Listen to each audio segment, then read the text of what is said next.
Senior IPS అధికారి PV Sunil Kumar పై విధించిన సస్పెన్షన్ను ఎత్తేస్తే ఆయన నిందితుడిగా ఉన్న కేసుల దర్యాప్తు, విచారణను ప్రభావితం చేస్తారు.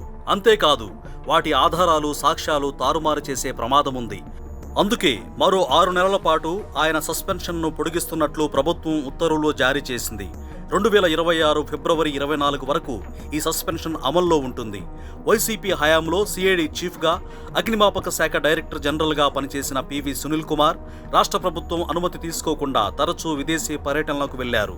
కొన్ని సందర్భాల్లో ఒక దేశానికి వెళ్లేందుకు అనుమతి తీసుకొని మరో దేశం వెళ్లేవారు. జార్జియా అని చెప్పి దుబాయ్కు, అమెరికా అని చెప్పి లండన్కు వెళ్లేవారు.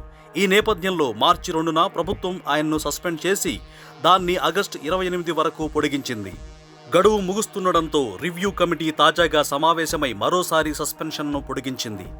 అగ్రిగోల్డ్ బాధితులకు పరిహారం చెల్లింపుల కోసం రాష్ట్ర ప్రభుత్వం కేటాయించిన నిధులు దుర్వినియోగం చేయడంతో పాటు శాసనసభ deputy speaker K Raghurama Krishnam Raju Narasapuram ఎంపీగా ఉన్న సమయంలో ఆయన్ను కస్టడీకి తీసుకుని చిత్రహింసలకు గురిచేశారంటూ గుంటూరు నగరంపాలెం పోలీస్ స్టేషన్లో సునీల్ కుమార్ పై కేసు నమోదైంది.